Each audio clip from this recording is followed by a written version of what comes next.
जय श्री राम। आज हमारा विषय है प्रारब्ध।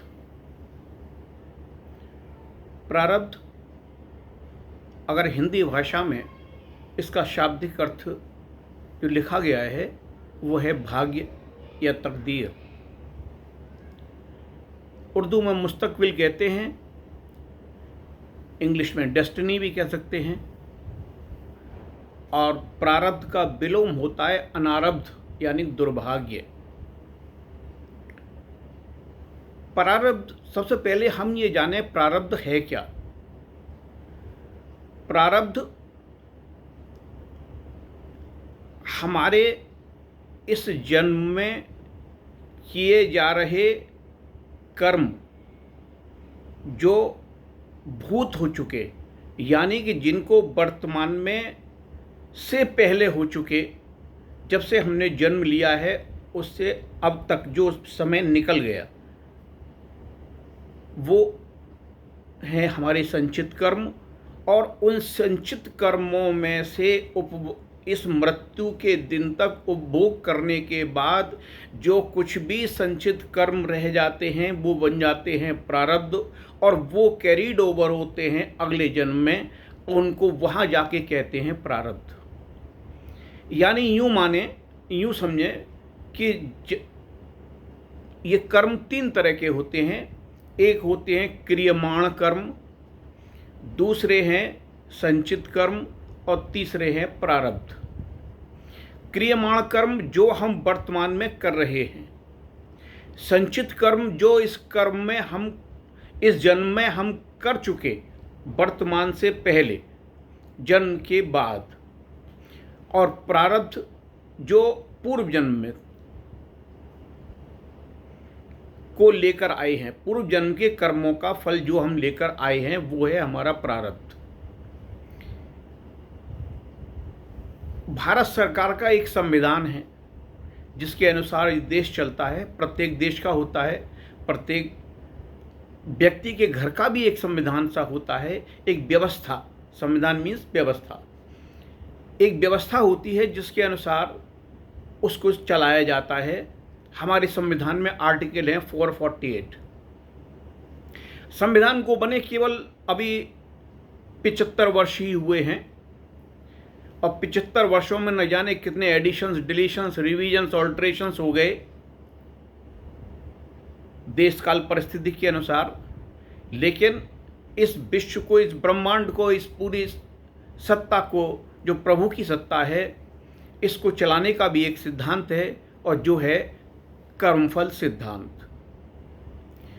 और वो सिद्धांत ऐसा है, उसमें ना आज तक सृष्टि के प्रारंभ से और सृष्टि के अंत तक ना उसमें कोई एडिशंस है, न डिलीशन है, न ऑल्ट्रेशन है, कोई भी कुछ नहीं है।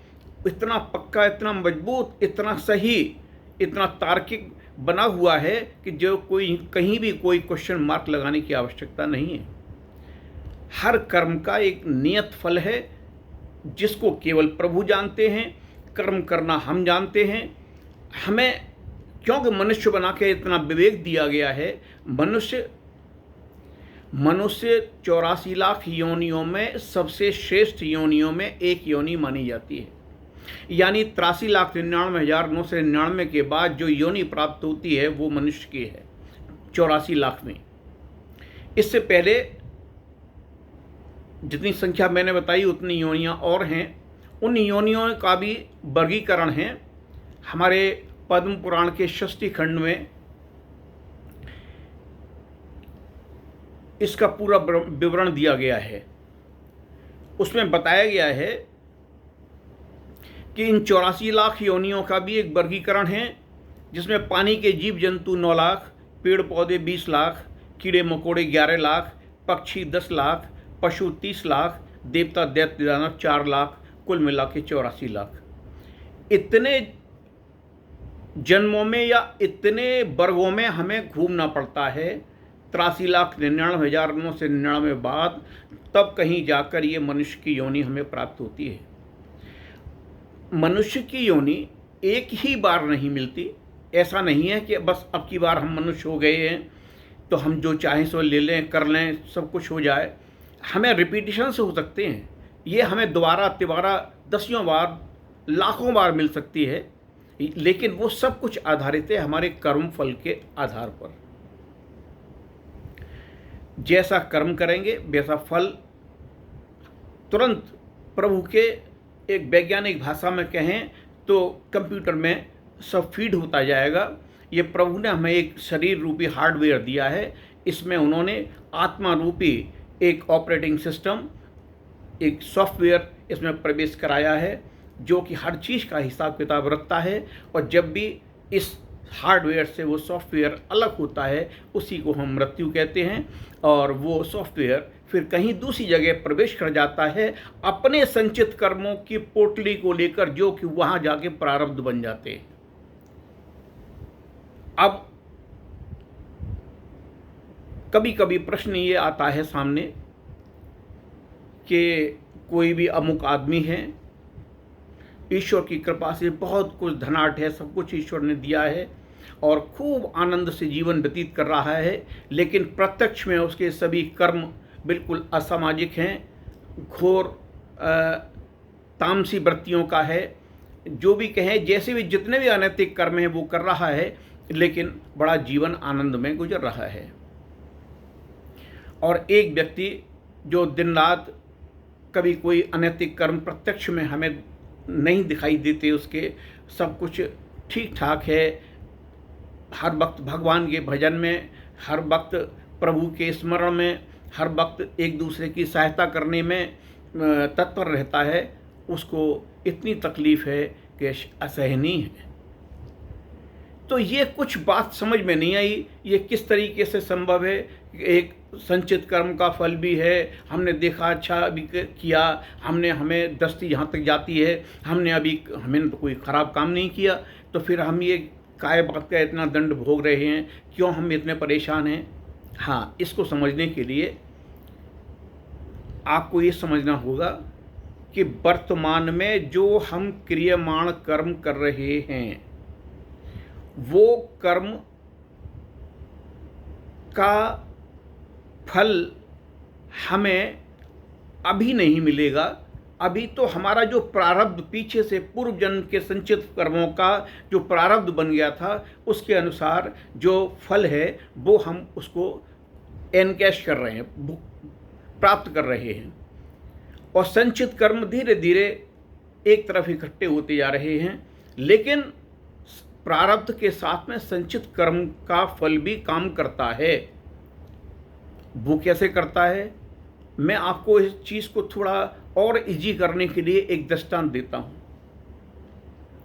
एक व्यक्ति ईश्वर कृपा से पूर्ण स्वस्थ पैदा हुआ, उसके बाद मध्यम परिवार में पैदा हुआ, जैसा भी हुआ अच्छा लालन पालन हो गया, अपने ठीक ठाक शिक्षा प्राप्त कर गया। जब से होश संभाला, जब से संसार को थोड़ा सा जानने लगा, हर वक्त प्रभु का स्मरण, प्रभु और सब सत्य असत्य गलत सही का विवेक आने लगा, और हमेशा अपनी तरफ से हर एक की सहायता करना, कभी असत्य नहीं बोलना, और सब कुछ जितना भी था धर्मानुसार करना, और उस तरह से उसका जीवन चला। उसके बाद समय पर शिक्षा पूर्ण होने के बाद शादी हो गई, 2 लड़के हो गए, और अपने व्यस्तता की ओर बढ़ने लगा। अब वो प्रौढ़ावस्था से अब थोड़ा सा वृद्धावस्था में प्रवेश हुआ, तो काम वाम सब बच्चों को दे दिया। 2 लड़के हैं, एक स्वयं है, अब पत्नी का स्वर्गवास हो चुका है, और एक ही मकान में दोनों रहते हैं। अब थोड़े से दिनों के बाद उसको रुग्णता आती है और वो बीमार हो जाता है। बीमार होने के बाद वो लेटा रहता है चारपाई पर, फिर थोड़ी देर और उसकी अस्वस्थता बढ़ती है। तो अब उसकी स्थिति ये हो जाती है कि वो स्वयं थोड़ा सा रात को लघु शंका दीर्घ शंका के लिए स्वयं नहीं जा पाता, तो वो आवाज़ लगानी पड़ती है। तो वो आवाज़ लगाता है तो तुरंत कोई ना कोई दोनों में से एक लड़का आ जाता है और उसकी जो आवश्यकता है उसकी पूर्ति करा देता है, चाहे पानी वानी पीना हो या लघु शंका दीर्घ शंका को जाना हो। और फिर थोड़ा समय हुआ, उसका कष्ट बढ़ गया। कष्ट बढ़ा तो कष्ट बढ़ने के बाद ये हुआ कि अब वो अपने सहारे नहीं उठ पाता, तो अब उसको आवाज़ लगाता है। तो अब काफ़ी दिन हो गए हैं बच्चों को, रात को आते आते तो बच्चे अब बात उनकी आवाज़ को पी जाते हैं। फिर 2 4 6 आवाज़ लगाने के बाद कोई आता है और उसे उसकी आवश्यकता की पूर्ति करा देता है। अब ज़्यादा ही वृद्ध होने के बाद अब स्थिति ये हो गई कि अब तो वो बिल्कुल भी नहीं उठ पाता और बिल्कुल असहाय हो गया है और आवाज़ भी लगाता रहता है, तब भी कोई नहीं आ पाता। एक दिन ऐसा हुआ कि वो बिस्तर में ही उसका शौच हो गया, बहुत गंदगी में पूरी रात वो पड़ा रहा। उसके बाद सुबह जब बच्चे उठकर आए तब उन्होंने देखा तो उन्होंने जैसे तैसे सब शुद्धता की। उसको भी बड़ा दुख हुआ, आंखों से आंसू निकल रहे थे, लेकिन प्रभु का नाम उसने लेना कभी नहीं छोड़ा। हमेशा प्रभु का स्मरण और यही याद करता रहता, यही कहता रहता, हे प्रभु, पता नहीं कौन सा मैंने गलत कार्य कर दिया या गलत कर्म कर दिए जिसका मुझे ये सब कुछ भोगना पड़ रहा है। पूरा दिन निकला, रात आई। रात आने के बाद वो जिस कमरे में रहता था वो कमरा थोड़ा सा प्रकाश से रहित था, हल्का सा उजाला सा एक खिड़की से आता रहता था, पर इतना नहीं था कि वो चेहरे को पहचान पाए। तो उसको कुछ परेशानी हुई तो वो आवाज़ लगाने लगा, वो चाहता था कोई आ जाए, कोई आ जाए। तो एक लड़का आया, उसने उनको संभाल कर उठाया और उनको जो भी जहाँ भी जैसी आवश्यकता थी उनकी पूर्ति कराई और उन्हें लिटाकर फिर वो चला गया। 2 3 4 5 रात ऐसी निकली कि प्रतिदिन एक आवाज़ पे ही वो लड़का उठकर आने लगा और वो उनको उनका कार्य संपन्न करा के जाने लगा। उनके मन में ये विचार आया कि ऐसा कैसे संभव हो सकता है कि अभी 5-6 दिन पहले की घटना है और कई हफ्तों से मैं देख रहा था कि मैं इतनी आवाज़ें लगाता था, उसके बावजूद भी कोई नहीं आता भी था तो बड़ी देर में आता था। एक दिन तो आया भी नहीं तो मैं तो असोच में पड़ा रहा। तो क्या है, तो अब की बार रात को जैसे ही वो लड़का आया तो उनको वो स्पर्श कुछ अजीब सा लगा। उन्होंने तुरंत उसका हाथ पकड़ लिया और गौर से देखने लगे, लेकिन अंधेरा था, देख नहीं पाए। तो बोले, कौन हो? इतना ही उनका कहना था कि उस कमरे में प्रकाश हो गया और प्रभु ने अपना ब्रह्म स्वरूप उसके सामने प्रकट कर दिया। उसकी आंखों से झरझर आंसू झरने लगे। उसने कहा, प्रभु, आप मेरे लिए इतने दिन से ऐसे आ रहे हैं? अरे इससे तो मेरी मृत्यु कर दी होती तो मेरा आपको ये कष्ट नहीं उठाना पड़ता। तब प्रभु ने उसको समझाया कि देखो, जो वर्तमान में तुम बीमार हो और जो कष्ट भोग रहे हो, ये तो सब तुम्हारे प्रारब्ध के अनुसार हैं। और क्योंकि तुम जन्म से अब तक कोई अनैतिक गलत कार्य नहीं किया, सब कुछ ठीक किया, मेरा नाम भी हर वक्त जिब्या पे रहा, उसका परिणाम, उन संचित कर्मों का परिणाम ये है कि मैं तुम्हारे सामने मौजूद हूँ। तो बोले, प्रभु मेरी मुक्ति ही कर दो। बोले, मुक्ति तो मैं कर सकता हूँ, मुझे कोई परेशानी नहीं है और इन प्रारब्धों से मेरा पीछा छूट जाए। जब आप आ गए तो अब इसके सामने प्रारब्ध क्या है? बोले, नहीं, प्रारब्ध में जितना भी संचित है, कष्ट भोगना या अच्छा होना, वो तो सब पूरा होगा ही।